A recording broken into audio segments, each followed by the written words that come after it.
एक बार फिर तुमने सोचने में ही पूरा साल खत्म कर दिया। 2022 आने से पहले ना जाने तू कितने वादे किए होंगे। मैं वो बनूंगा, मैं वो करूंगा, मैं लोगों को मेरी औकात दिखाऊंगा, लेकिन कुछ भी नहीं हुआ। पूरा साल तूने हंसी मजाक, खेल कूद, लोगों की बुराइयां करना, इंस्टाग्राम, फेसबुक, व्हाट्सएप को स्क्रॉल करते करते पूरा साल गंवा दिया।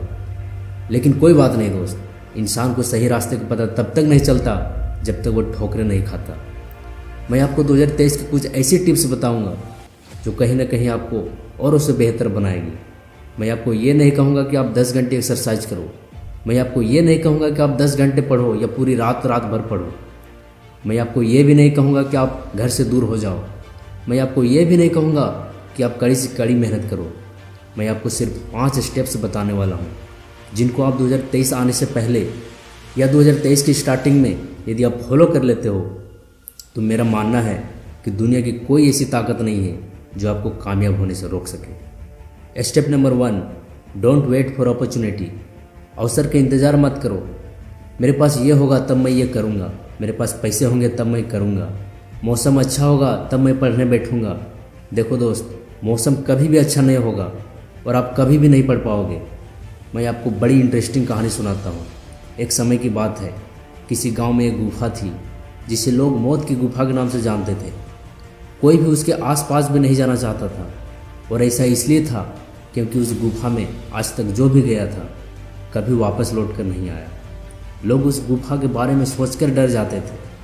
अब तक उस गुफा में लगभग 300 लोग जा चुके थे और कोई भी लौट कर नहीं आया था। उसी गांव में एक युवक आया और उसे इन सब बातों पर यकीन नहीं हुआ कि आज के ज़माने में ऐसा कहीं होता है क्या। उसने तय किया कि वह उस गुफा में जाएगा, पर जैसे ही गांव वालों को ये पता चला कि वह युवक उस गुफा में जा रहा है तो सब उसके घर के पास इकट्ठे हो गए और उसे समझाने लगे कि तुम आखिर क्यों जाना चाहते हो, अगर गए भी तो लौट कर वापस नहीं आ पाओगे। पर उसने उन सब लोगों की बात नहीं सुनी और अगले ही दिन सुबह ही वह उस गुफा की तरफ गया और गुफा में अंदर जाते ही कुछ आगे जाने पर बहुत अंधेरा था। धीरे धीरे वो गुफा में काफ़ी अंदर आ गया। तभी उसे लगा कि कोई उसका पीछा कर रहा है और किसी ने पीछे से उसे धक्का दिया। युवक ने पीछे पलट कर देखा तो वहाँ 4 आदमी खड़े थे। वो उसे बंद कर एक जगह ले गए। उसने देखा कि वह जगह बहुत ही अच्छी थी और सभी सुख सुविधाओं से सुसज्जित थी। उन 4 आदमियों ने उसे बताया, हम सभी भी इस गुफा में आए थे पर यहाँ इतनी सुविधा देखकर यहीं रुक गए। तुम्हें डराने के लिए हमने धक्का दिया। और वह युवक भी उसी जगह रुक गया। बाकी गाँव वालों का वहम और पक्का हो गया कि कोई लौट कर नहीं आता उस गुफा से। इस कहानी को अगर हम अपनी ज़िंदगी में देखेंगे कि अक्सर कोई भी नया काम शुरू करने पर लोग हमें तरह तरह से डराते हैं कि इस काम को करोगे तो ऐसा होगा वैसा होगा। हम पहले भी इसे कर चुके हैं। जैसे अगर हमें नया बिजनेस स्टार्ट करना है, हम अपने आइडिया को किसी के साथ डिस्कस करते हैं तो पहले तो वही सुनने को मिलेगा, ऐसा कोई बिजनेस तो होता ही नहीं है। तो हम बाकी गांव वालों की तरह डर कर रह जाते हैं और ज़िंदगी जैसी चल रही थी वैसी चलती रहती। या उस युवक की तरह डर से जीत जाते और उस काम को कर लेते। फैसला हमेशा हमको ही लेना होता है। बात कड़वी है पर सच है। लोग कहते हैं तुम संघर्ष करो, हम तुम्हारे साथ हैं। यदि लोग सच में साथ होते तो संघर्ष की ज़रूरत ही नहीं पड़ती। अगर आप सचमुच में 2023 में कुछ उखाड़ना चाहते हो तो आपको टाइम वेस्ट करना छोड़ देना होगा और स्टेप नंबर 1 को बारीकी से फॉलो करना होगा। Step number 2, don't make excuse. बहाने बनाना छोड़ दो। मेरे पास टाइम नहीं है, मैं ये सब नहीं कर सकता, मेरे बस की नहीं है। अरे यार, मैं तो गांव में रहता हूँ, गांव वालों को सपोर्ट ही कहाँ मिलता है। मेरे पास पैसे नहीं है, मैं ये काम स्टार्ट ही नहीं कर सकता। मेरे पास स्कूल की फ़ी नहीं है, मैं पढ़ नहीं सकता, मेरे घर वाले सपोर्ट ही नहीं करेंगे। अरे यार, मैं तो ज़िंदगी से हार चुका हूँ।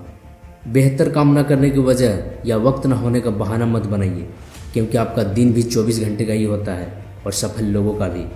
आपके पास वक्त बहुत ही कम है। प्लीज़ बहाने बनाना छोड़ दो और अपने गोल पर फोकस करो। Step number 3, don't always depend on others. हमेशा दूसरों पर निर्भर ना रहें। दुनिया में किसी पर भी हद से ज़्यादा निर्भर ना रहें, क्योंकि जब आप किसी की छाँव में रहते हो तो आपको अपनी परछाई ही नज़र नहीं आती। Step number 4, control your mind. अपने मन को इधर उधर मत होने दो। क्या आपने कभी आम, अमरूद और जामुन का बीज को देखा है? कैसे एक छोटा सा बीज एक बड़ा वृक्ष बन जाता है। यह तभी मुमकिन हो पाता है जब इस ज़मीन में स्थिर रहता है। अगर हम रोज़ इसे बदलते रहेंगे तो वो कभी भी बड़ा नहीं हो सकता। ठीक उसी तरह हमारा दिमाग होता है। फॉर एग्जाम्पल, बल्ब का आविष्कार थॉमस एडिसन ने किया था। इस काम में भी वे 10,000 बार फेल हुए थे। अगर वे भी हर पल अपने विचारों को बदलते रहते और हार मान लेते तो कभी भी बल्ब का आविष्कार नहीं कर सकते थे। इसलिए अपने माइंड को केवल एक ट्रैक पर चलाएं। अब लास्ट पॉइंट बड़ा इंपॉर्टेंट है, जिसके बिना ये सारे स्टेप्स बेकार हैं। Believe in your self. अपने आप में विश्वास रखें। मान लो आपने पूरी साल पढ़ाई की और एग्ज़ाम के वक्त आप यही कहते हो कि मैं पास नहीं हो सकता, मुझे कुछ नहीं आता। अगर आप यही सोचते हो तो डेफिनेटली आपके साथ वैसे ही होगा। अगर आपने पूरी साल में थोड़ी बहुत भी मेहनत की है और आपके पास पास होने की संभावना बिल्कुल भी नहीं है, तब आप ये सोचते हैं कि एग्ज़ाम देना तो मेरे बाएं हाथ का खेल है, तो आप इसे इजीली पास हो जाते हो। Because the whole game of the mind set. Competition में आपके सामने कौन है ये ज़्यादा मैटर नहीं करता, बल्कि आप अपने आप को किस लेवल पर मानते हो और आप में सेल्फ बिलीव कितना है ये ज़्यादा मैटर करता है। कोई भी काम सफल तब तक नहीं होता जब तक आप उस पर सेल्फ बिलीव नहीं कर सकते। राह संघर्ष की जो चलता है वही संसार को बदलता है।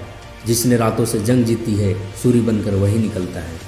अपने हर सपने को सांसों में रखो, हर मंजिल को अपनी बाहों पर रखो। हर जीत आपकी है, बस अपने लक्ष्य को अपनी आंखों में रखो। जमीर जिंदा रख, कबीर जिंदा रख। अगर तू सुल्तान भी बन जाए तो दिल में फकीर जिंदा रख। हौसले के तरकस में कोशिश का वो तीर भी जिंदा रख। हार जाए चाहे जिंदगी के सब कुछ, मगर फिर से जीतने की उम्मीद जिंदा रख। पानी को बर्फ में बदलने में वक्त लगता है, ढले हुए सूरज को निकलने में वक्त लगता है। थोड़ा धीरज रख ए दोस्त, थोड़ा और जोर लगाता रह, क्योंकि किस्मत के जंगल के दरवाजे खुलने में हमेशा वक्त लगता है। दोस्तों, ये वीडियो ज़रा सा भी आपको हेल्पफुल लगी हो, थोड़ा सा भी मोटिवेशन मिला हो, तो इस वीडियो को शेयर ज़रूर कर देना और हाँ, इस चैनल को सब्सक्राइब ज़रूर कर देना। मिलते हैं अगली वीडियो में। आप लोगों का बहुत बहुत धन्यवाद।